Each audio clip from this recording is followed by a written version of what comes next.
Ofono Opondo. You cannot justify Ofono Opondo this thing. They make you look very bad as a lead. You look very able to baram people who are hopeless. At your level you cannot.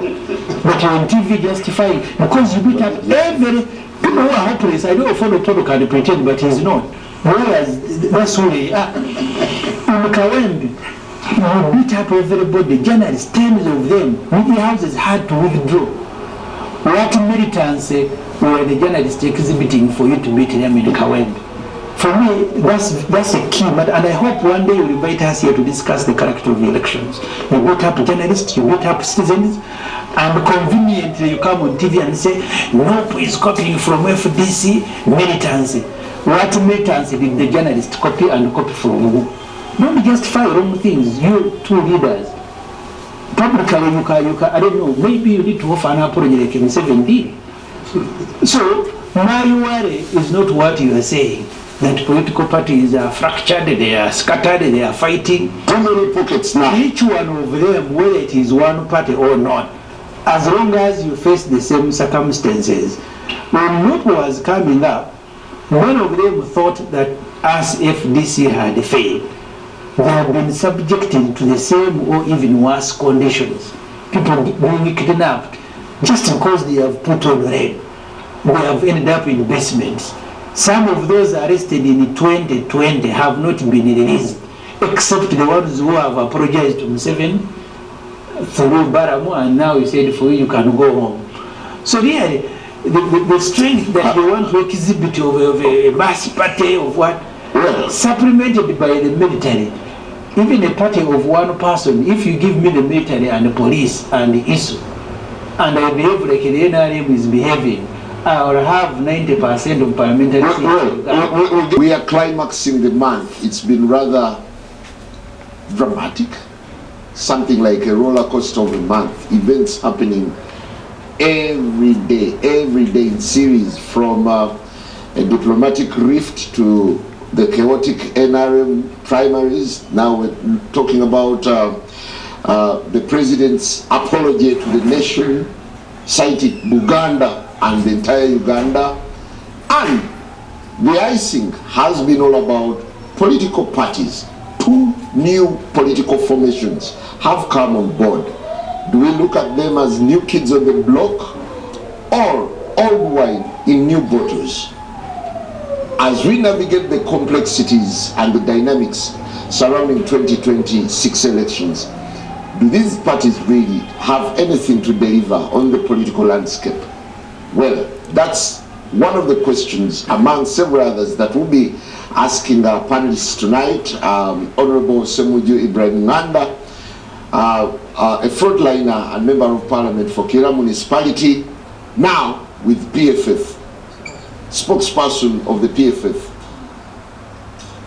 Ofono Opondo, an aspirant member of parliament, currently running all over the country, soliciting support from the elderly groups. How is it going? The late Shaka Sari would say terrific. I have got a broad support. I've got to fund the big issues. I think it is mine to lose. Wow, thank you. Honorable Mike Mawike, now with the Democratic Front, formerly with the Democratic Party, to SDP,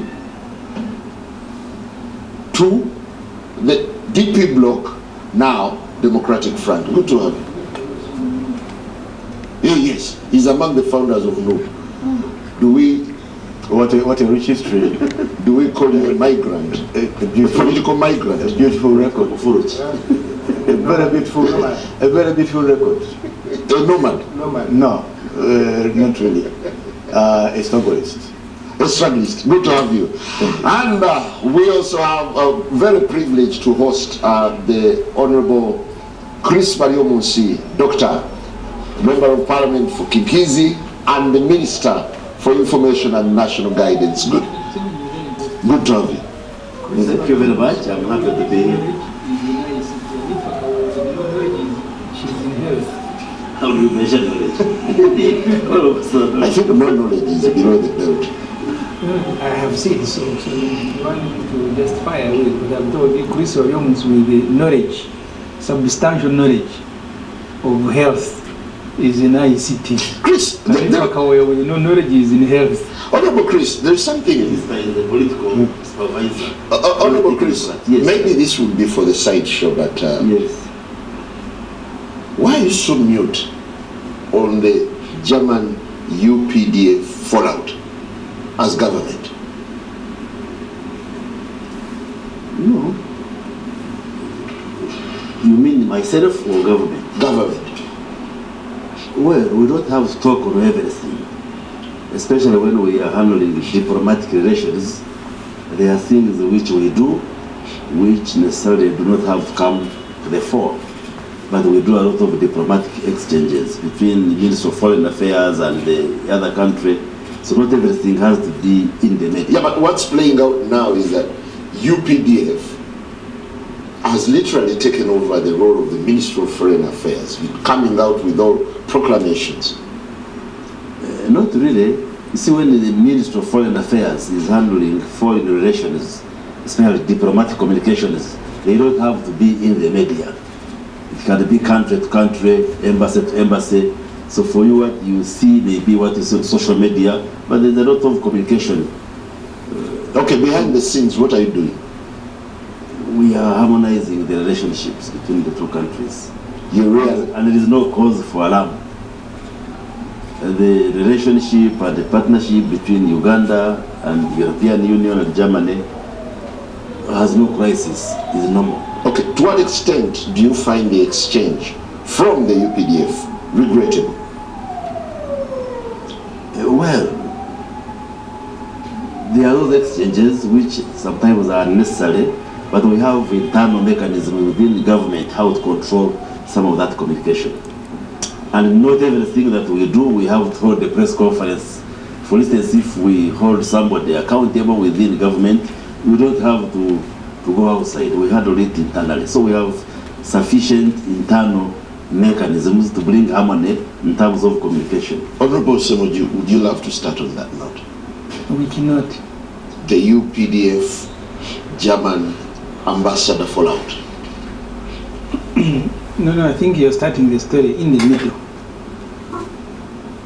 The European Union ambassadors representing the countries and the European Union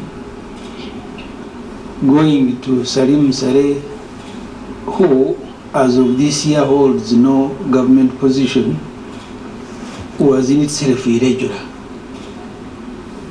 Because at during the processing of the budget, all government departments are required to submit a list of human resource. The presidency submitted a list of human resource, including presidential advisors, and Saleh's name is no longer there. So as far as I am concerned, Salim Saleh holds no position. But the fact that You want to say he's no longer special presidential advisor? he is not, because the list is submitted, it's a requirement. There are others, he is not on the list. At least one that we have just processed in Parliament. So he holds no position. But the fact that the European ambassadors go to meet Salim Saleh tells you the story of where the country is at the moment. That this country is run by a family. The other day I asked the Speaker of Parliament, I saw some MPs and he said, I had requested the President to publish a list of his family members and the issues that they handle. Say that, you know, on this one I go to a daughter, on this one I go to a brother, on this one I go to the wife. Because for the ambassadors to go and meet someone who is not, and you are saying handling foreign affairs, which foreign affairs are they handled in the guru? That they are not seeking an audience with the Minister of Foreign Affairs, but they are seeking audience with Salim Saleh in Guru to discuss relations. That's why things have happened the way they are, because they were irregular from the word go, and they will continue being irregular. Okay, eventually we saw the UPDF making a huge statement The UPDF as an institution has also disintegrated. You now have Muhoozi Kainerugaba, who sometimes speaks for himself, but sometimes he asks Chris Magezi to speak for him. Because the institutions of UPDF are institutions that are in the law called the UPDF Act. From the High Command to the Council to various leaderships. What ordinarily should come out of UPDF should be something, it should be a decision taken by one of the institutions running the military. But in this case, I think I saw Sare saying, I can say sorry, but I don't know what he will tweet this evening. I mean, what is happening, what is playing out in the public is just proof that the UPDF as an institution has also disintegrated. You now have Muhoozi Kainerugaba, who is the army. So when he speaks, that's why for you think it is UPDF. But that's the sad reality of Uganda. Oh, you want to come in here with That's the sad reality of Uganda. There are two phrases we in political science use. And it is something that is long ago created in the places of democracy, where democracy began. One is power behind the throne. Can you check it? And that's all over the world over.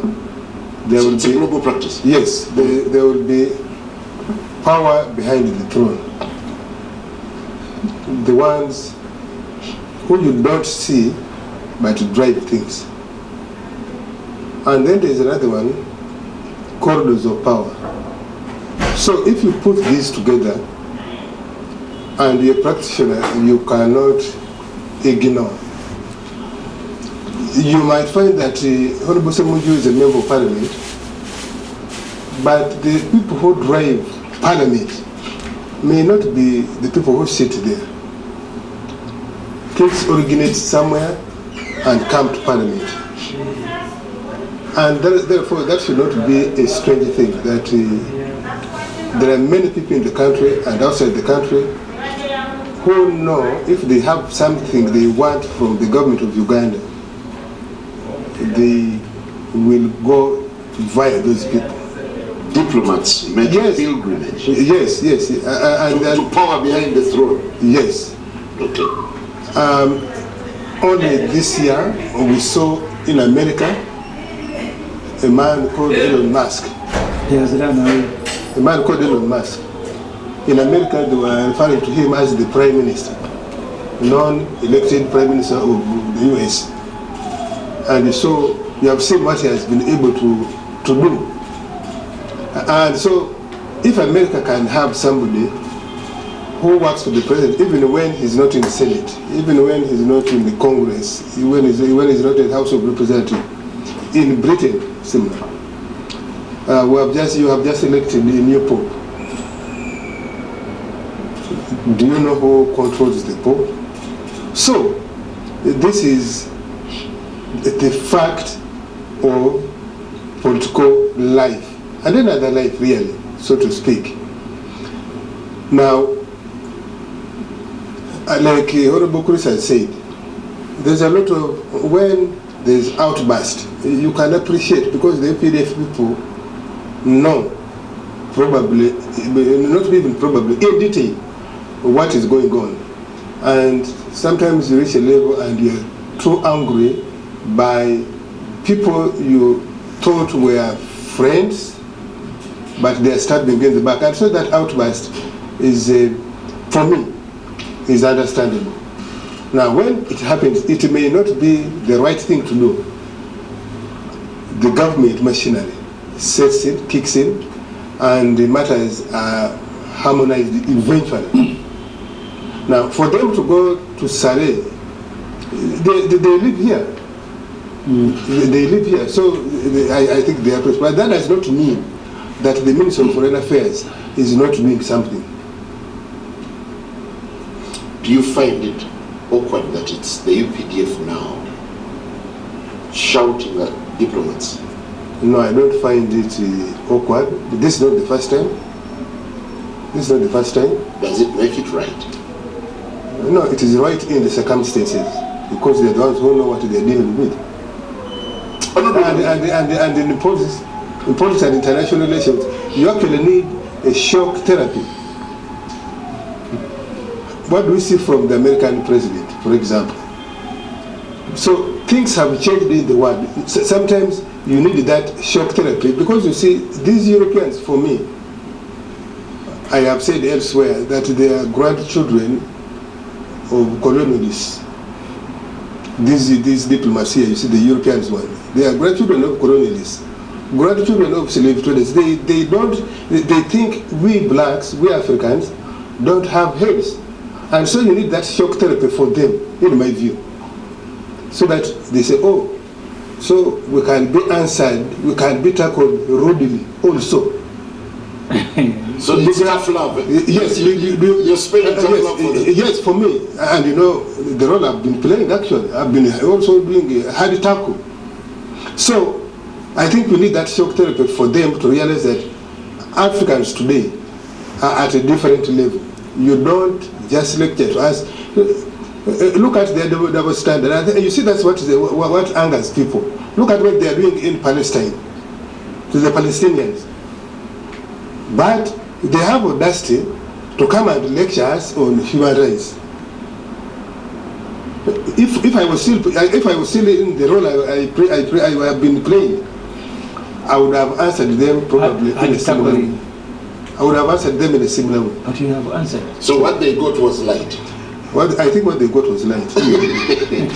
Honorable Abike, your take on the standoff between UPDF and German. Simon, we don't need a lot of words to explain that circumstance. You know for sure that when diplomats come here, they don't only do diplomatic work, they also do intelligence. And Ofono is right when he says they live here. They know where power lies. President Museveni has told you and has told the country many times that he operates like a guerrilla. Now, guerrillas don't operate conventionally. Guerrillas operate in a meandering manner. They are full of surprises. Now, it has always been the habit of the NRM to operate in a manner that they give you a position and you occupy it, but you are powerless. And somebody else, probably more junior, probably invisible, has more power than the fellow you see. And I think the late Kazora in his book explained this situation very well. Where somebody says, no, that is an army commander, he flies in a chopper for a purpose. But power lies elsewhere. So the diplomats know this. Now, I do not agree with OO when he plays the same narrative. They are now playing the same narrative. Is when it comes to explaining failures. When the Europeans raise failures, when the Europeans raise what's not going right, then the only way they have to explain this away is saying, you know, you guys are nosy, you guys are neo-colonial, you guys are what? But if you don't want these guys to nose in the affairs of the country, you should have done things correct. In the 10-point program, point number 10 was building an independent, integrated, and self-sustaining economy. No. It's point number 5, sir. Point number 5. Yes. Point number 5. Thank you for that correction. Of course, I'm not NRM. You know that better. Now, had you built an independent and self-sustaining economy, you wouldn't be bothered by these colonies. They are bothering you because, in the first place, they went to northern Uganda. They provide budget support. Well, thank you very much. I want us now to switch straight to the topic of the night. Before you switch, you see, you have a budget. 32% of your 72% budget is going to be funded by the children of colonialists and grandchildren. and you don't want them to lecture you. Why don't you go to Kenya and borrow money from Kenya or Rwanda or Tanzania? Well, I'm saying, fund your budget fully 100%. Part of the money in the budget is a grant. I admit that, but I'm saying with discipline, we don't need those resources. So where is the line? Where is the line? Where should they start and They've stop? got their money here. No, it's not their business regarding governance of this country. When they are This country feeding you, they will is in the lecture hands you. of Ugandans. They cannot tell us how to govern. You see the interesting The thing, way we don't tell them in their countries how to govern. one time, All countries borrow. You look at the amount of debt the US has. So don't intimidate us with the debts.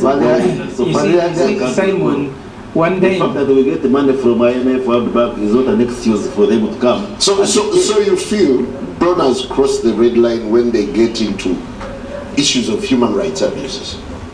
When they start lecturing us as if we don't know what we are doing, as if they know everything, and for us who are blacks, we don't know. one time MPs went to meet the president over the sale of Uganda Commercial Bank. And they were very angry that late Mutebile had belittled them. In the meeting, he told them, even me, a whole head of state, I was summoned by the Minister of State in the Britain and Kagame. And she told us, because this is not official visit, I will meet you at my hotel somewhere like Chengera. And he said, because we need the money, we have to humble ourselves. So I agree with Ofono. Publicly here, Chris and Ofono can post it. But behind they will be on their knees asking the children So of the answer is self-sustaining. colonialists to help them. The Americans do not lecture to the Chinese because they are self-sustaining. They do not lecture to the Japanese because they are self-sustaining. They don't. They don't. Then the DA is in trouble. If you don't know that America tries to lectures to everyone. Still, Honorable Malike, I want to start with you. We now have a new kid on the block, that is the Democratic Front. Your low-key launch raised quite a number of questions. First of all, It suggests that either you are not as heavyweight as anyone would imagine. wow. Do you think that was the launch occasion? No. That was the unveiling. That was a mere press conference to announce. The DF in the coming days, in the coming weeks, is going to be officially launched. So we are yet to organize, the public is yet to see that huge occasion where we launch the DF. It's quite unusual that the DF. there is a press conference where you have to cut a ribbon. Yes, yes, it is all that is ceremonial. But as you know, we have been in that process for quite some time. We took everybody by surprise, including OO. You know, last time when I was here, OO and Odongoto. We are saying, you know, now when you look at the political landscape of 2026, there are only two big bulls, NRM and NUP. I told them, no, it is too early. It is too early to make such a conclusion. And I think that the events that are unfolding are pointing to exactly that. There is a lot. No, but you've not caused any ripples yet. We don't see any. Just watch the space. Just watch the space. We did announce to the world, to the public, that we have a birth. One of the parties inside the DA. The DA has got three parties. Initially, it had three parties actually. The first party was called the Green Partisan Party. The other party was the Social Democratic Party. The other was the PDP. And then it had civic formations like Team My Leader and the DP Bloc. These are civic formations, non-registered. So the DA has got registered, is a platform of registered and non-registered formations. Now, informally, Semuju and OO were raising issues which I want to formally respond to. What is the DF? The DF, Just a second. For the benefit of our viewers, DF morphed from the Green Partisan Party. Yes. According to the certificate that was issued. That's right. The certificate of registration. That's right. And what has it that you bought a political party? Not right, of course. Not true. The Green Partisan Party has always been part and parcel of the Democratic Alliance. It has been one of the registered platforms or parties on the DA platform. That is number one. Now, having 3 registered political parties in the DA, of course, there are 2 tendencies inside the DA. The first tendency was people who think that elections are useless, we shouldn't participate. The other tendency is of people who say, no, elections are important. And there's no other way. If you want to make a bid to change, you go to participate.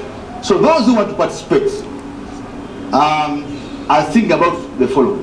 One, they want to make a common platform. They want an organization that takes care of the interests of all the other registered and non-registered organizations. They also want a common symbol.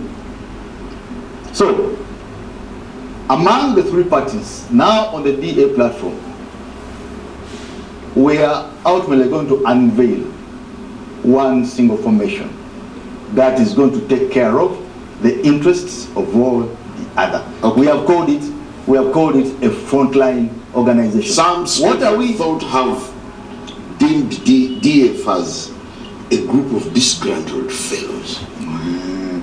Of course. Who, after falling out with the National Unity Platform, have started up their own outfit. How do you stop anybody from having their own opinions? But those opinions to us matter less. What matters to us is the goal. The goal is to build a unified platform. The goal is to have a unified electoral platform. The goal is to have one common electoral agenda. The goal is to have one common symbol. And the goal is to have an organization that takes care of diverse interests. It's more or less like a movement. It is a broad-based. It's a broad-based formation that we are trying to build ultimately, and it answers a lot of questions. Of course, yes, the platform has many people who are coming from NUP. There are many people on the platform who are coming from the DP. There are many people who are coming from other parties. We will not stop anybody from participating, and you will not stop people from being aggrieved from any party. Honorable Chris Balyomunsi, what's your take on the new party in the bloc now? We can actually say 2 parties, DF and the PFF.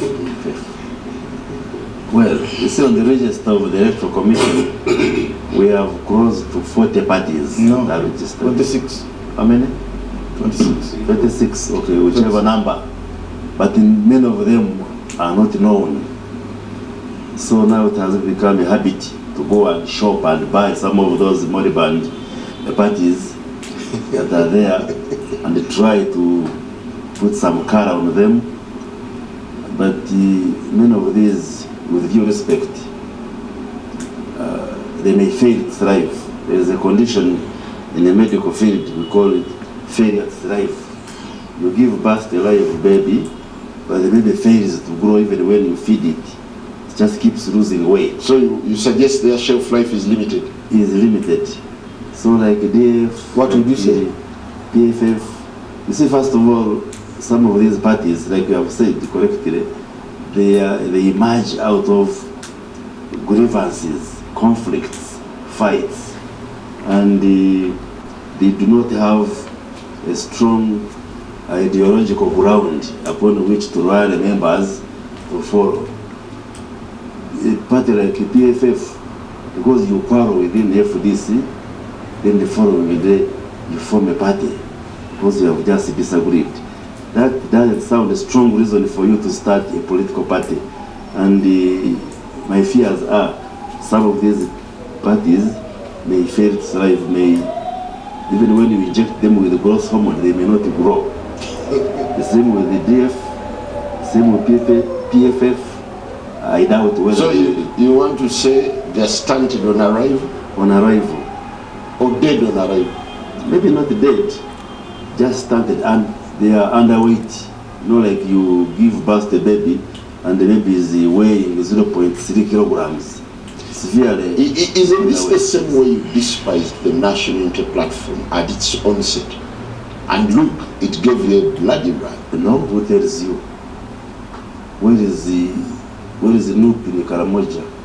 Where is the NUP in Kigezi? Where is the NUP in West Nile? Where is the NUP in Western Uganda? Is it there? It is just some vacant outfit which is ethnocentric around the central here. And I don't think it has expanded. So, in as far as we are concerned, it has not given us a bloody nose as you suggest.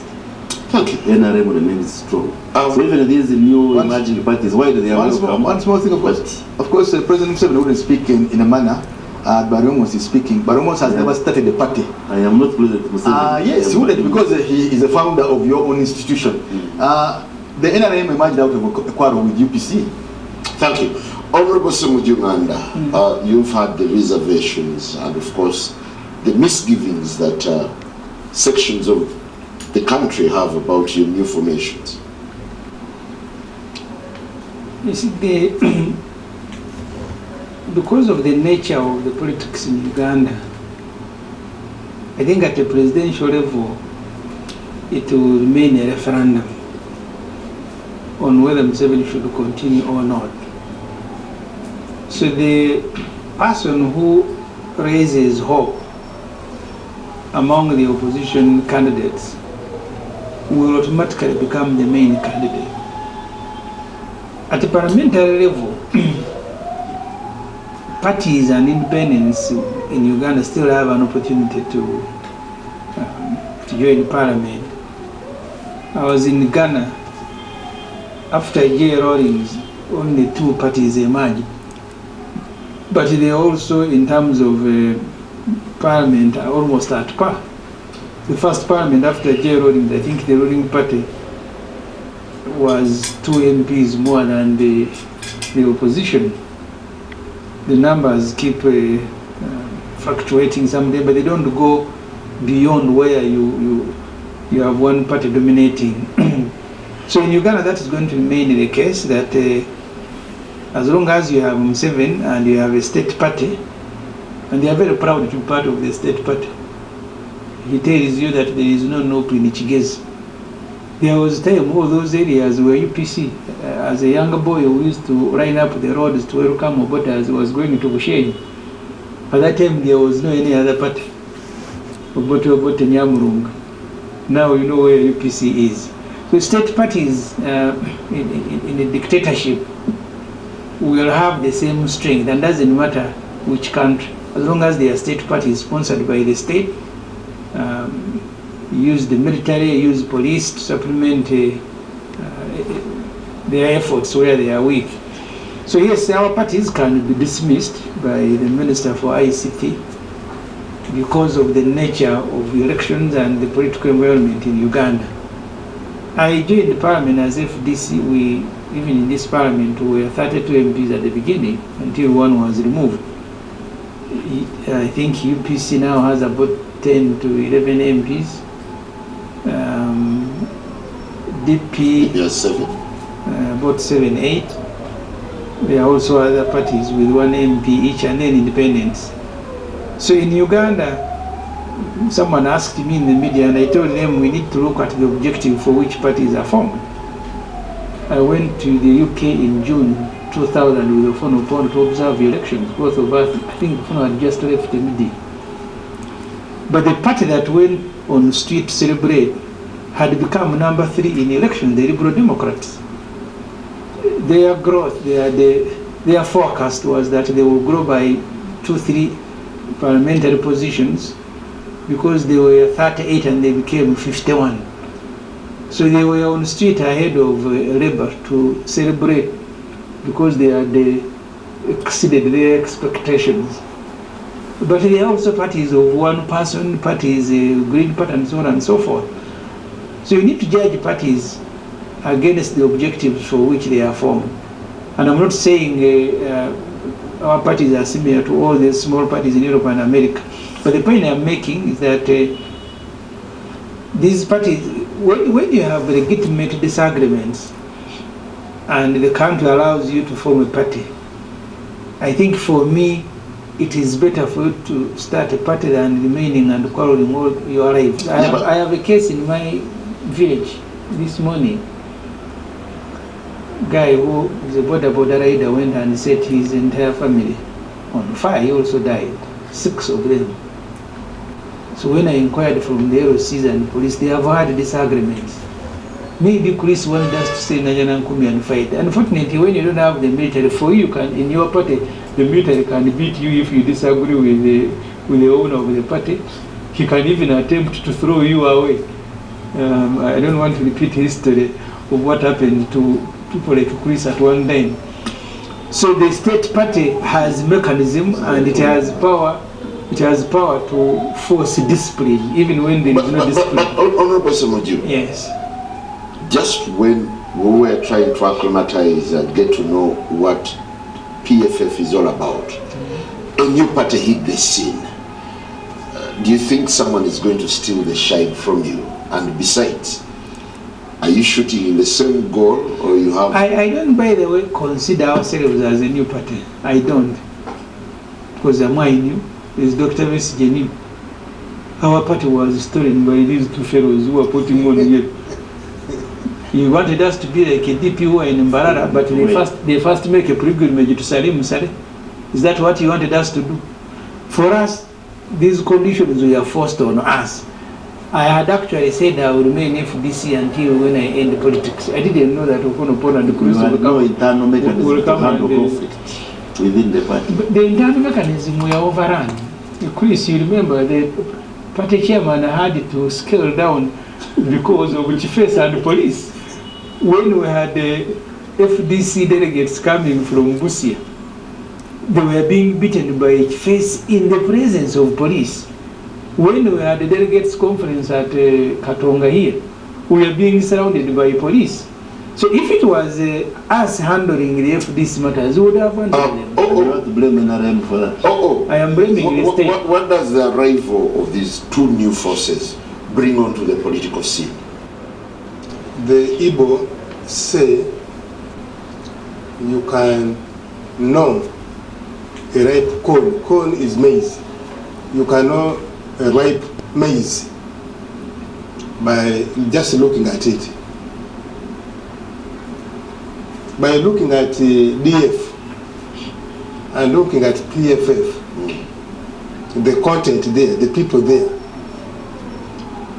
do you think they are capable, they have ability to extend beyond River Nile, beyond Masaka? I say bloody unlikely. Let me start with the DF.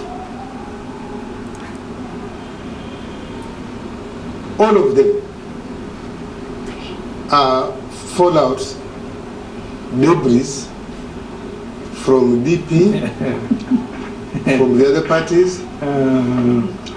So we even have political debris. Yes, we have political debris. So I think it is a very, it is now, it is simply This show has no standard. Yes, it is simply, I said debris.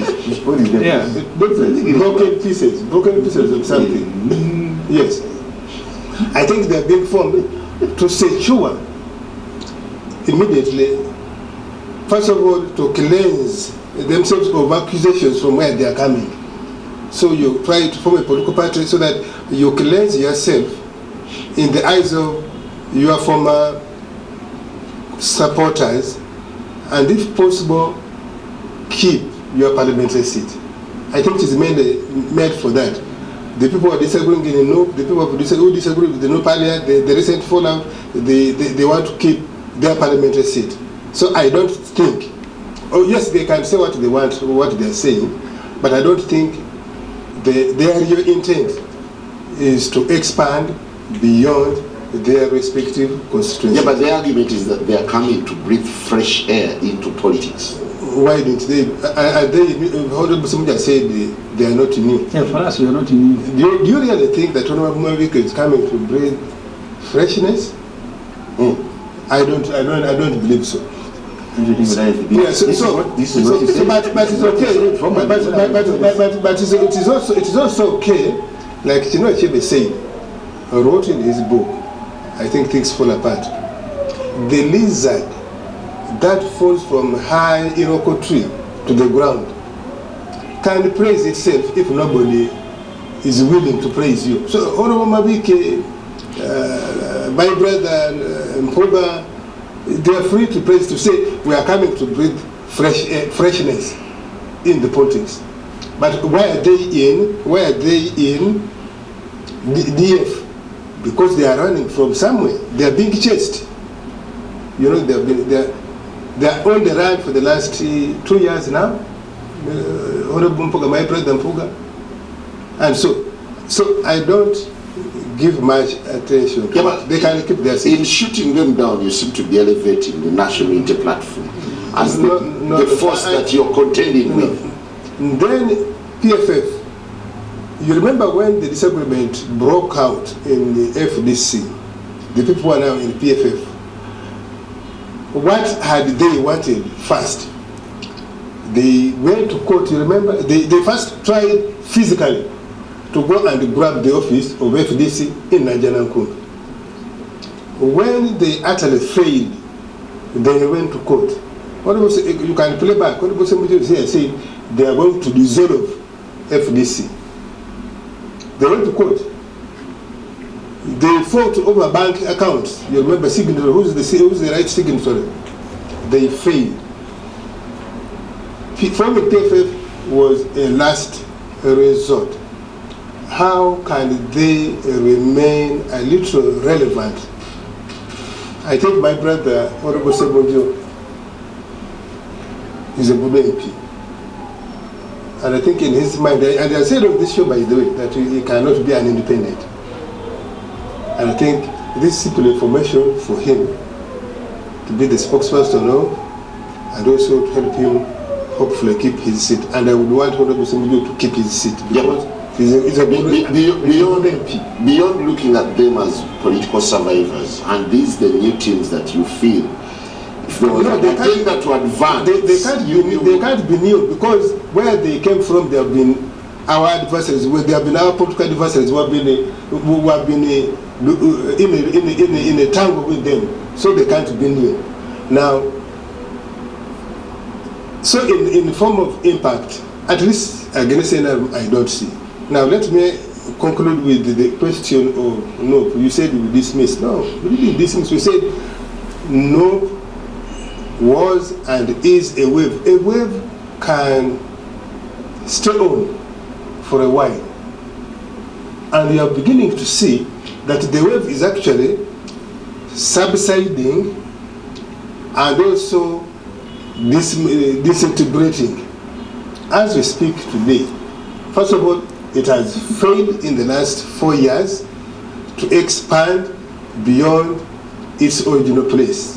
Yeah, no elections. You want to expand the... No, you don't expand just by election. You expand by people joining you from different... That's pretty odd. Chamberlain has just been to northern Uganda, holding Teso. What did he get from that? Well, now let us wait and see. True, I think NOP today has lost about between 7 and 10 members of parliament in Uganda here. Losing in the sense that those who cannot speak for it in public, or those who have actually said, no, we are not part of you, or the one they themselves have discarded or are threatening to discard. And so that way, it's not just subsiding, but it's also disintegrating. Is it a good situation? I think it is not a good situation. If we want to have... I think you've been a naysayer forever when it comes to matters of the group. No. Am I the one discarding their members of parliament? Am I the one threatening Okurumba that we shall go to Masaka, we shall go to Mitiana, we shall go to Lugazi, we shall go to Njelo? Am I the one? It is their leadership that is doing it, not me. I'm simply analyzing from what is taking place. Well, we're taking a very short break, but the question remains, should the country warm up to the new formations, and what do they bring onto the political scene? Good evening. First line of our conversation today is delving into what the new parties bring on board and how they will impact politics, especially in the run-up to the 2026 polls. Honorable Mariki, are you making or breaking the opposition by creating another parallel entity? We're actually strengthening the opposition. The Constitution of the Republic of Uganda, together with the Political Parties Act,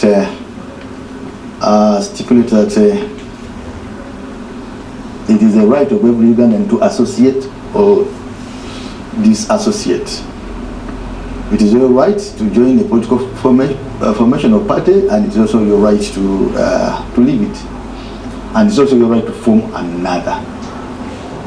Now, it makes no sense for any group of people that is wishing to make a bid for power to keep in constant bickering and divisions. It is also critical that and important that those people who can work well together do so. In any struggle, there can never be one. There can never be one formation. If you are struggling to do something, you can never all subscribe to one formation. It has happened in many countries. It has happened in South Africa. It has happened in Ghana. It has happened in Nigeria, where you got a multiplicity of formations, but all shooting in one goal. So the coming of the DF and the work of the DA is all aimed at strengthening our case for change, our case for transformation, our case for transition. You know for sure that the opposition needs to address about 4 challenges. The first challenge is their scattered nature. You have got so many formations which are weak by themselves. They don't have a lot of momentum, a lot of power, but they keep all pulling in different directions. So if you're having an opportunity to pull all this together to try and build sufficient momentum, I think that works well. That augurs well for the opposition. 2, the opposition faces a very huge problem of agreement on a minimum agenda. And you know this is where Museveni scored.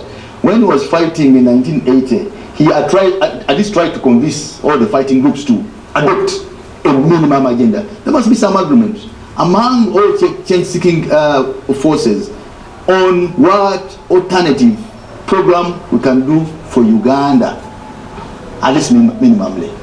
That's what we're trying to do, and we are trying to convince all our other colleagues, and we shall very soon also be engaged in PFF to at least try to work on a minimum agenda.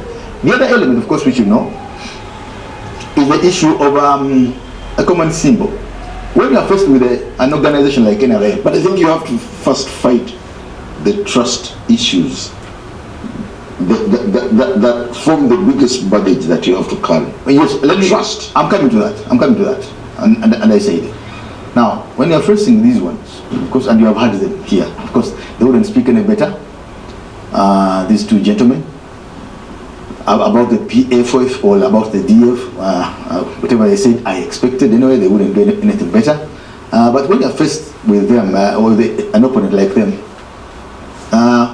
quite formidable, in power for 40 years, using state resources, using one common symbol of the bus, and you are approaching the electorate with a torch.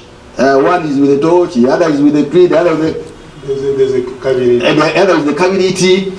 I think you can't have a long way. You can't make a long way. Now, the idea that all our formations really come together and try to adopt one common symbol is really a maverick idea. Where is a strong symbol? Rather strong ground, base. Well, how do you ask that? How do you ask that at this moment? Just watch the space. You are going to see what ground we built. I want to get to the issue of trust. You said yes. We're trying to address the issue of trust because you cannot operate in an environment of constant mistrust. Because when you persist in that, then you can't make headway. So it is actually better that those actors who can work together, who can trust each other, try to do something. Try to do something together. And this is exactly what we're trying to do. So if you really keep information where you are constantly mistrusted, where you can also not trust the direction of those you're working with, then you will really be wasting There is a notion that one of your key targets is to dismantle the National Unity Platform. Actually, the National Unity Platform is a very small agenda on our table. It is a very narrow. It's a very narrow. It's an agenda item. But it is an item. It is not one of the items because we began it in the first place. We started it. We operated there. We know what is there. We know what they can do and what they cannot do. And if we consider it relevant, we will still be in there, operating in there. But we are out there because we are convinced that that is no longer the right direction to take. Thank you. Honorable Chris Balyomunsi, when you look at the actors from these two new formations, I think they are political dynamites, if I could describe them. Besigye on one part, Mpuga on the other part. Bobby Wine is also standing out. Does it suggest to you that you have too many fronts to confront? Well, that also poses the question whether we have political parties or political individuals, because we are not worried as NRM, because hearing from my brother Naramabike, even wonder what the DF stands for. I would have expected him to articulate the ideology. Oh, did you want that? The ideology that defines that DF, because they have moved from DP to DA to DF. I'm sure by the end of the year they will be at DZ. But what they stand for is not very clear. I think the challenge that the political parties, especially the opposition political parties, face in Uganda is that they do not clearly have an agenda that they say to Ugandans. For instance, if you look at FDC and the PFF, what is the difference in terms of their ideology? If, for instance, God forbid, they took over power, how would they govern Uganda? That doesn't come out clearly. You hear even from their talk, oh, we believe in change, in transition. That cannot be the basis for starting a political party. What usually distinguishes political parties is the ideology. What do you stand for? What is your position in managing a government? Our debate today was not on ideology. Had it been the debate, then no, it would have taken a different direction. You were given the space to send your party, but I don't think the voter in the Kanungu understands what the DF is all about, or even the PFF. Apart from saying, oh, we are against the movement, that in itself cannot be a basis, cannot be a reason for starting a political party. And that is why even Ugandans will fail to differentiate what the FDC stands for, what the PFF stands for, what the group stands for, what the DF, and many others. So I think you have a lot of work to do. And some of these, like you are mentioning the big names, just around those big names. Like I would challenge DF, what is your membership? Apart from the few of you who were at the press conference. Oh. Is that what you want to see? Just wait. I think it's too early to judge. Wait for the delegates conference. Isn't it? Yeah. I think it's too early to judge. Just wait for the delegates conference. You only announced this 2 days ago. And you are putting us to task to maybe I need to ask you this question. Do you find it fair to judge these parties now at inception? Yes, it's fair because the leaders, the people behind them are not new.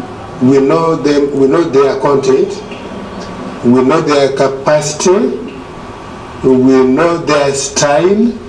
So I think it is fair to not have much in terms of hopefulness that they are going to breed freshness. But what I see, particularly on PFF, BF, I think they seem to see that there is a vacuum in the central region, in Buganda, and they are elbowing each other without in this bitter disagreement, who should occupy that vacuum. And I dare ask my brother Mabike, can they actually constructively engage? No, because but he has dismissed them anyway. He has said they think it is no longer a useful vehicle. That's what I said here, and that's why they are out. They say that's the reason they are out, because they think it is no longer a useful vehicle to take them to where. So clearly, is a vote of no confidence in no. They think they should be the one to replace North in this region in terms of political leadership, political direction. That's what I say. And part of the reason which is not spoken, is that the front view or the back view? Part of the reason, but which is not said by PFF people and even FDC people. Yes, FDC people who have rebelled in the FDC people in Najana and Kumbi. One of the reasons, yes, they made that accusation of money, but there is a silent accusation that when Message vacated leadership, he sought to install Elias Lukwago as his walking stick in the leadership of, and the other people challenged it. Do you think it is by coincidence that all of these three formations now, their leadership is from the same place, and that the country, yes. These three formations, PFF, NOP, BF. It is contention on who should be the political leader in Buganda. Let me be direct. Who should be? That's very narrow. Well, we are waiting. I'm waiting to see the structure of your leadership.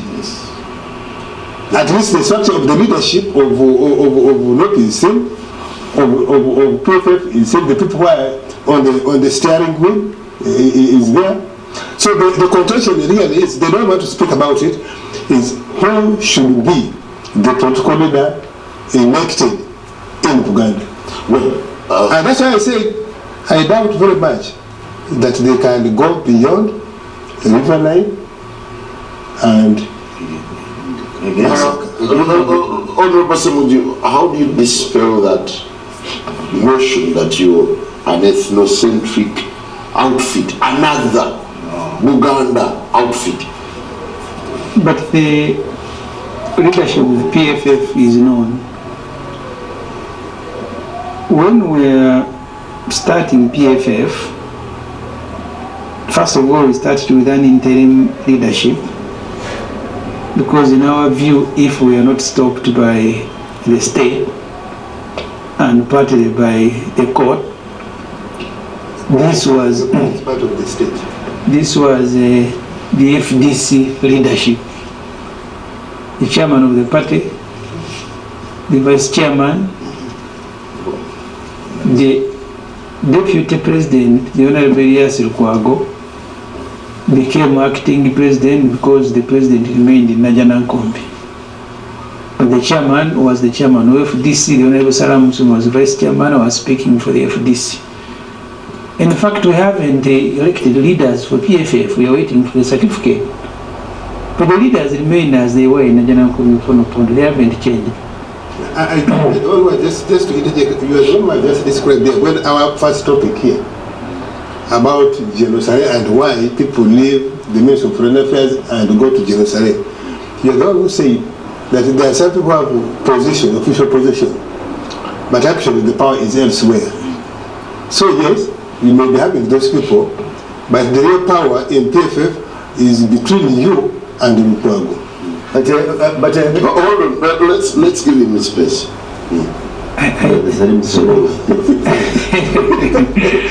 Sometimes you don't even know where you begin from answering Ofono Opondo. It's making people draw conclusions on the leadership of parties which have not even been unveiled. All that Ofono Opondo has said here is a lie. Yes. If Dajana Kumbia was the chairman for the Muntu campaign team, the people at that time who you can say were the people who raised are the ones who brought Amariat. Now you're saying they brought Amariat and Rukwago. Maybe there's something you missed. Yeah, because I think the message brought Rukwago because Amariat had ceased to do his bidding as he wanted. Okay, that's how you see it. But I'm telling you, in the contest that we had, Rukwago and the rest were campaigning for Amariat. He became a president because of the campaign that they did. I was on the opposite side. But I don't want to waste time on Ofono Opondo, who said part of his work sometimes is hard tackling. And How about you in Parliament? Is also hard tackling? But you see, you see, what will bother me and what will continue bothering me is when all the parties in the opposition, and Dr. Westja said this endlessly, abandon the target and begin tackling each other. That will bother me. But if we all focus on tackling the dictatorship of Museveni, I have no problem as a person with anyone forming a platform if it gives them comfort and they can contribute using that platform. Even Museveni, when he was fighting Obot, Moses Ali of Western something front was fighting. There was Nkwanga and Kaira here. There were other people fighting. I said earlier, I was on a radio station, that political parties, those that are in the opposition, including keeping contact with some of the people who are in government, because eventually when you take over government, you are going to be providing leadership to the rest of the country, including people who don't agree with you. You will not come and become one party running the country as if you are running a personal business.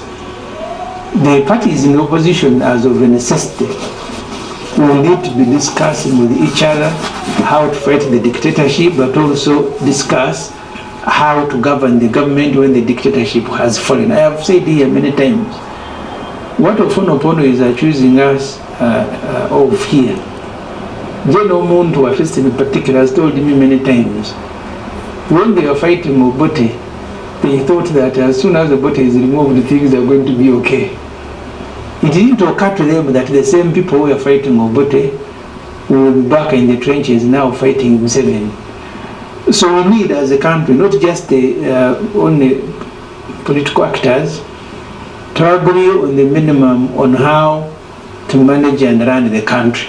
So that's why every political party, whether mainly in the opposition, yes, you can focus at the interim, but also you need to look at the long term. Because when even Museveni, and this theory, this scrum work of Ofono Opondo of ideology, I don't think the failure of Mr. Museveni's administration has been because he professes no ideology. Even if your ideology is very clear, there is clarity about it, and you can't do roads, you can't fix hospital, you can't fix education, the country is not going to feed on ideology.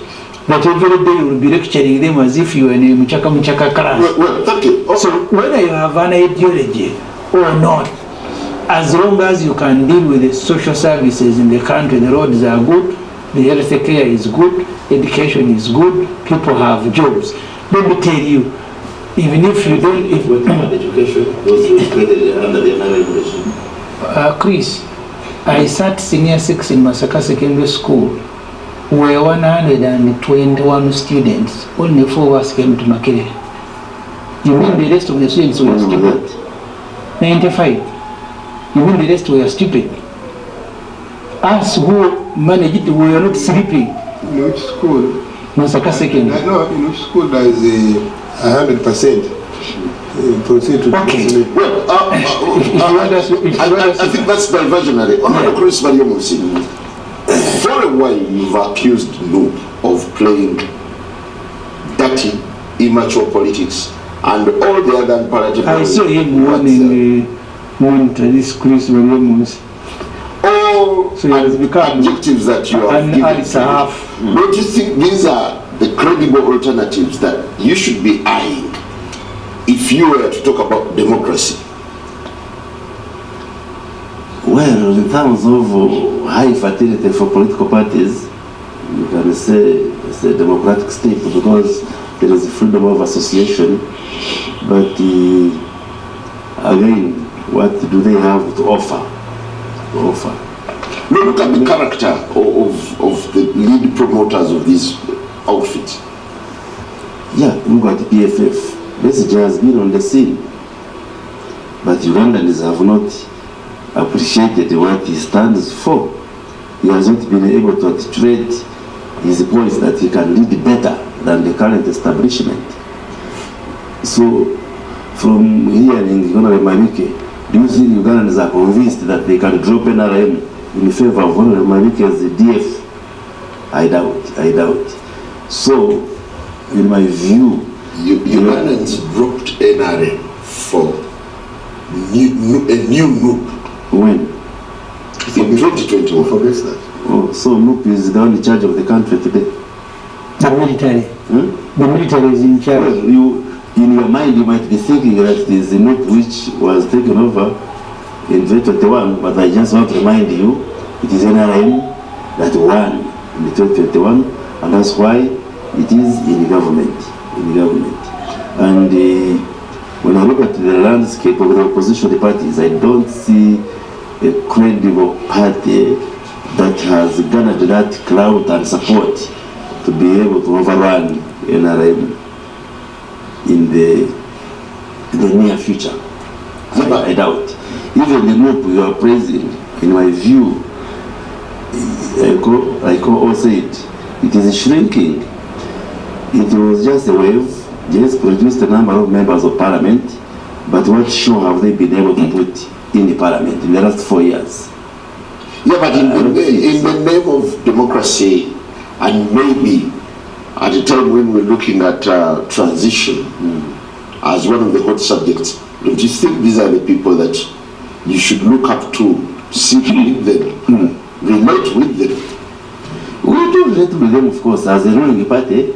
We relate with all actors, including the opposition. That's why we sit with them in parliament, we come for the shows here.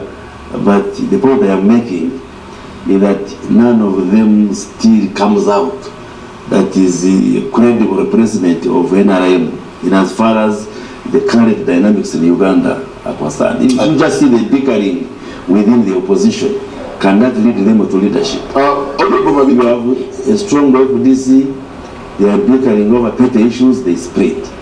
You have NUP, they are bickering over 500 million, they split. So that's really a sign of strength and the hygiene within the opposition. Just a second, you see, Chris reminds me one time a statement by Museveni that he was the only one with a vision. Even within his own NRM, he didn't see anyone who has any sense in his head. I remember Gilbert Bukenya, because an impression had been created that Bukenya was going to take over. So when they started fighting him, he said, Museveni is incredibly credible, he's the only one. So for you, Chris, first of all, we have a duty, all of us, including yourself, to build the political parties. I remember the debate in Parliament when they were enacting the Political Parties and Organizations Act. Even the whole idea of extending public funding to political parties was to build them, because one of them ultimately would be in charge of the country. So if the political parties have remained the way you're describing them, it is a very big failure on the part of NRM. NRM has done its part, by providing public resources, but I'm saying the behavior within the opposition makes you co-authors of your own misfortune. Is it NRM which is making you split and every day producing a splinter party? Honorable Maliki, what is that X factor that DF would bring in the market politics of the day? That unique thing. Even before I get to that, it is good Chris will never be chairman of the NRM. He's the vice chairman. But he would never be a chairman. Because if he became chairman, with that dismissive attitude and dismiss, of course, you will never be on the top. You would never be on the top. Yeah, it's only sure. If he became, we would quickly overrun him. His attitude is exactly like Obote. You know, when Museveni dismissed, Obote dismissed Museveni's UPM and dismissed the NRA and the NRA, said, who are these fellows? Bandits. They are bandits. So now I challenge in a few years, they had actually overrun his entire establishment. And it's very good always to start when you are underestimated, because all formations which have actually grown into quite formidable organizations start small, they build capacity, and they surprise many because they start with being underestimated. And this is exactly what Chris is doing, and this is exactly what Milton Obote did, and that is why. Yeah, but there are some that die on arrival. Now, the DM of course has got many seasoned actors, and it's also not right, as like Ofono Opondo stated, that just hold. Just okay. Why would you give me patience? Ofono says, you know, they are fighting for supremacy in Uganda. Far from right.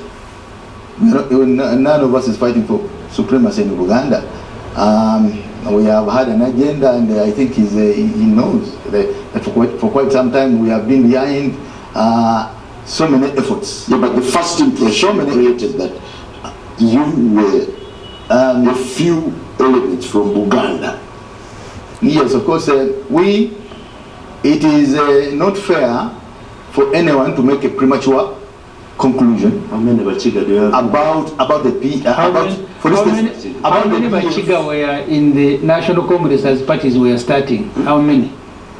Of course, that is also wrong. That is also wrong. There was nobody who started here. The NRA himself was begun by the NRA core was begun by elements from one region, only one region, and actually one area. Forest. Okay. So you should know. That is the forest. You should know, Chris, that you can never make. You can never prejudge us even before we unveil the leadership structure of the DF. Now, we're waiting for the DF is trying to assemble, and this is very important, and Semuju has actually tried to bring it out quite well. We are trying to assemble and lobby amongst our colleagues a minimum agenda. We need to agree on what we must do for Uganda post NRA. Thank you. Have you taken time to read deeply into the intention, the unspoken intentions of DF, coming at a time where Honorable Mpuga, the founder, is pushing for an amendment in the Political Parties and Organizations Act to include an element of coalitions? Don't you think Mpuga would usher in a new politics that would either give NRM a headache or shape or reshape the politics of the day? Let me first respond to Honorable Semuju, who said that the gentleman has told him, many times, that when they were fighting, he did not know that the situation would unfold the way it is, that there would be contradiction. If he said so, then he didn't understand or does not understand society, because contradiction is permanent. contradiction in a living thing is permanent and universal. You are No. misinterpreting what I said. I said he said they thought, but by removing Obote, Uganda will be a better country. They didn't know that sooner than later they will be fighting Museveni the same way they're fighting. This is what I'm saying. Yes. That for him not to have known that some contradictions would emerge, some tendencies would emerge, and therefore along the way there will be disagreement. Then he doesn't understand society. And I'm saying contradiction in a living thing is permanent and universal. Why the NRM has lived this long, and why Museveni has lived this long in the government, is because he distills the different types of contradictions as time with the progression of time. He knows which contradiction is primary, which contradiction is secondary, and how to manage, how to balance each contradiction against the other as society moves, probably in a progressive way, in a healthy, in a progressive way, that you keep adding quality little by little, but eventually you achieve something good. Now, we have been here before in this hubris before. You remember 2001, we had candidates for presidential. That was when Kizza had just broken off from the old NRM. Before parties. From the old movement. And you remember when they flocked, the old groups of UPC and DP staged the rearguard action and flocked to him. Why? Because they said that because he had been personal physician, former NPC, former guerrilla with Museveni, he's the one who understood Museveni's weaknesses and would not easily knock him off. And remember Wesley himself on medical campaign, even saying, bragging, that 90% of UPDF were behind him, was behind him. You remember? And Museveni telling him that I will send you 6 food. No. In response. No. That was also remember that one. No. You're misquoting. So you're going to choose what we remember. You're misquoting Museveni on that. Actually, that statement President Museveni made in Bombo, 1989, when he removed General Sare as army commander and brought Colonel Mugisha Moto, jumped him the rank of brigadier and made him major general and army commander. At that time, we thought that it is not possible to remove Sare from the command of the army. And that was Museveni said. It was actually a press conference. People asked him, the media asked him, don't you fear a coup? And he said, whoever attempts a coup will go 6 feet down. That was when he made that statement. No, in 2001, President Museveni. I'm telling you, he made that statement in 1989. You could have repeated. Now, Yeah, so we're talking about the one of 2001. Yes. So that's what you said. You flocked to basically because he told you he was, and I'm a man, I'm an officer, he would. In 2000, and remember Agrawur came in that election. The opposition was fronting. Oh, and remember what he saying, he's an OB of Argo. And had come with $10 million for that campaign. And a helicopter. Remember his campaign manager who was the late Jacob Bolani. And many of you thought that actually Awori, the combination of Awori and Mesije would knock out NRM, would knock out President Museveni. The situation repeated itself. 2015. Former Director General of ESO, External Security Organization, actually the pioneer Director General, the Right Honorable Amama Bazi, first substantive Minister of Defense, because we had never had a substantive Minister of Defense who was not President Museveni. He was the first one. You christened him Super Minister because he was Minister of Security, He was Attorney General, acting Attorney General, and many other things. Secretary General of NRM. Many of you, Honorable Mavik is here. Where are you? Towards him, you said he was going to knock. 2015. Earlier in 2011, you remember when we were trying to come, the opposition was trying to have a common candidate, one candidate. One of the reasons Mao gave for running in that election, he used the phrase, let us have many presidential candidates and give NRM 7 multiple sources of headache. You know how that situation was resolved, in whose favor. Even in this one recently, 2020, 2021, what you have just described, no uprooted, so to speak, literally, NRM in Uganda. And in Busoga. And Busoga. Busoga mainly because our own leadership there, I think, misbehaved. So, personally, these three formations, particularly the newest ones, is what in English you will say, old wine in old bottle. No. Not new bottles even. Old wine. No, these parties are new. No. Old wine in old bottles, but painted differently. Because as I said, look at the leaders, the leaders. What is the new outreach? What is the new political outreach they are making to make NRM have some replacement? Yes, we take every threat seriously, but it's not my job to come here and say that they are serious. That's not my job. Well, part of my job, part of our job as NRM should actually be to dampen their own spirit. Also. And this is exactly what you are doing.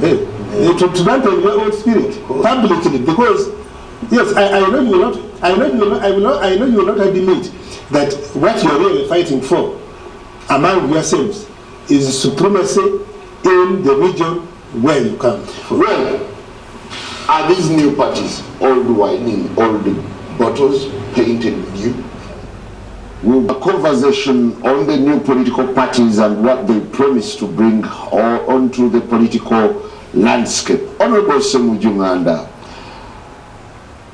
with all the sorts of descriptions and reservations, especially from the opposition, you've had the comments that are flowing from the National Unity Platform members, looking at you as being opportunists at such a time. Do you think you can ever forge a healthy relationship with your colleagues? By the way, just a minute. 3 days ago, I was in Honorable Semuju's constituency in Chireka there. And I found the young people there accusing a plan of George Misisi, saying for them and the PFF, they're saying George Misisi is sponsored by NRM. That's what PFF, all of some Jews supporters there say. That George Misisi is sponsored by NRM. How can you not see the value of Semuju and seeking to replace him with George Misisi? So this is all the suspicion that is raised yes. within the opposition camp. Yes. What does it mean to you? Yeah, but you see, Ofono Opondo, you want to take us to smaller matters. How small is that? Always bringing some rumors. What should bother?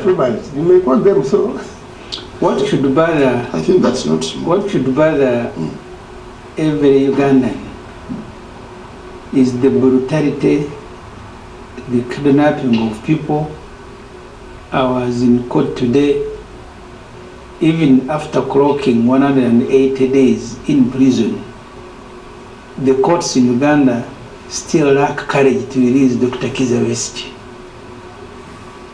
While individual parties are preparing for elections, launching, registering, the environment under which we do politics continues to worsen by day. I was in court the other day when NRM brought Chifes, and Chifes started boxing and kicking our people inside the courtroom. I thought you were the ones who started. No, we didn't. Actually, Ingrid was just taking their photographs. That's when they started fighting. Why are you photographing us? Until they were reminded. They called it provocation. Yes. Yeah, but those I'm sure our viewers know the character of Ingrid, that she's very provocative. She can pick a fight. Yeah, but photographing. So how can you say that photographing in a courtroom is provocation? Okay. So the Ofono Opondo likes trivializing very serious matter. All political parties, opposition that are going to participate in these elections are going to be treated the same way. You're going to be beaten. The other day Museveni's son said, you opposition, we are going to beat you, for us we are Tutsi. And that guy heads the military publicly. After kidnapping Ede Mutwe and others, he said, you now see us having gone through very brutal exercise in Kawembe. In fact, for me, I think Simon, you need to invite us here to discuss the character that our elections has taken on. That you're not only just preparing to nominate and put up posters and wait for the nomination day. You are actually every day thinking, what will they do this time around? In each election, you will have the meter. Even as I speak to you now, some of the posters of the opposition that had gone up around in Namugongo, they all have been removed. Because, I don't know, maybe that was a sign that Museveni will be, only NRM has remained. Yours are standing. They have removed them all around Namugongo, not only mine, but everybody else. As long as you're opposition, whether you are noob or not, all the posters have been. One of them wrong because of the.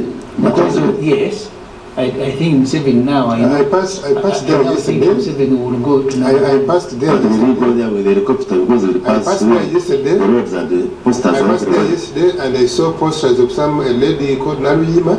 They have. I am telling you, Ofono Opondo, they have removed them. You can go and verify. They have done that each year of election.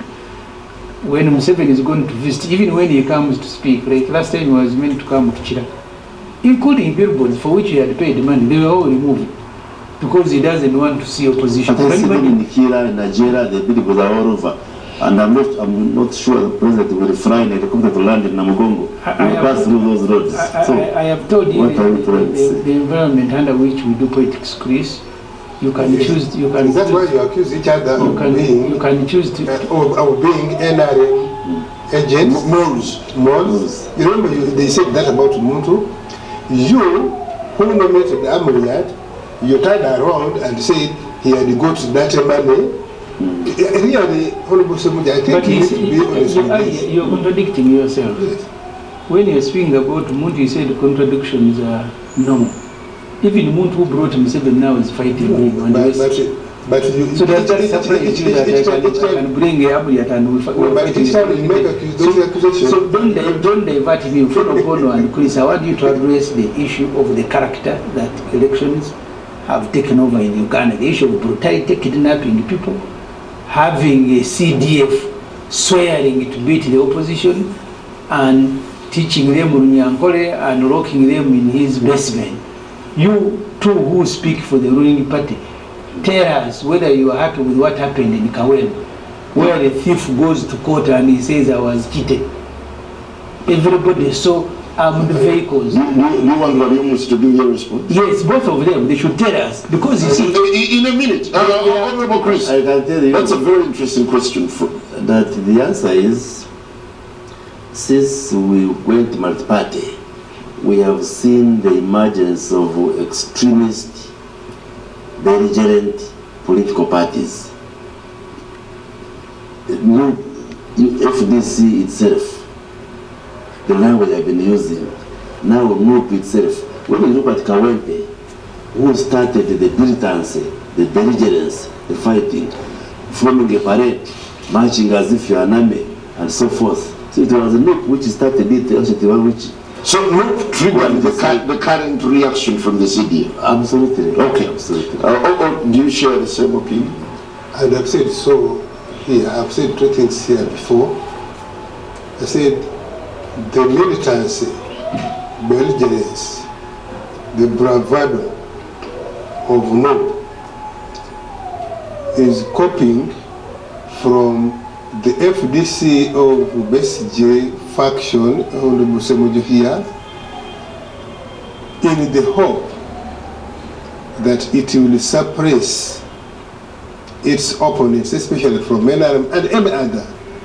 And you can see them on social media, you can see them on with the view, because they succeeded in 2017 after the constitutional amendment.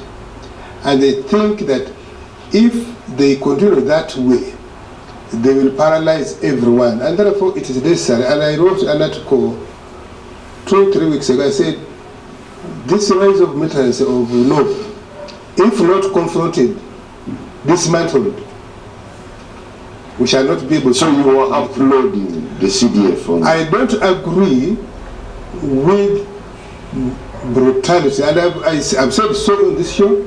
I wrote up in an article. I said this was, in my view, you can be firm with the law enforcement, but within the law.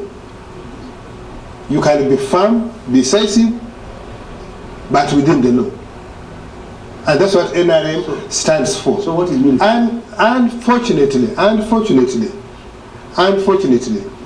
sometimes these things keep recurring. And I also said, if NRM does not watch, does not step back, we can actually raise tempers beyond control. Thank you. Honorable Semuju, you are still submitting. See, You got the answer. No, I see the struggle. The inner self of Ofono Opondo is saying something different, but because he represents the government, he must struggle. And now with the new wardrobe of yellow. Because you see, This is the old remember, I spoke for this party for. Yeah, but you never used to wear yellow. Oh. It's until recently that. No. I wore yellow from 2005 as a spokesperson until 2015, 2016. When you radicalize society and radicalize politics, the outcome will be militancy. It is not that people adopt that stance as a style. Let me tell you, the first time I contested for election, that time it was Chadondo East, I had to correct youth around Kampala to become polling agents because NRM kept threatening that they are going to cheat me. All the trainings that we went through were unnecessary training. But we were training because you have been told we will cheat you, and you cheat.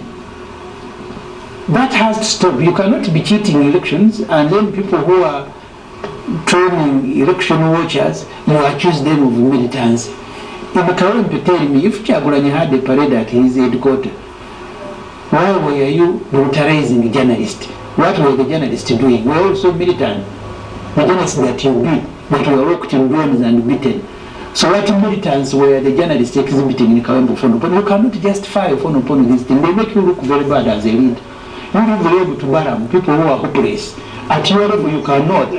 But you're on TV justifying because you beat up every people who are hopeless. I know Ofono Opondo can pretend, but he's not. Whereas that's who they are. In Kawempe, you beat up everybody, journalists, tens of them. Media houses had to withdraw. What militants were the journalists exhibiting for you to beat them in Kawempe? For me, that's a key, and I hope one day you'll invite us here to discuss the character of the elections. You beat up journalists, you beat up citizens, and conveniently you come on TV and say, nope, is copying from FDC militancy. What militancy did the journalists copy and copy from who? Don't justify wrong things, you two leaders. Publicly, you can, I don't know, maybe you need to offer an apology like in 17. So, my worry is not what you are saying. that political parties are fractured, they are scattered, they are fighting. How many pockets now? Each one of them, whether it is one party or not, as long as you face the same circumstances.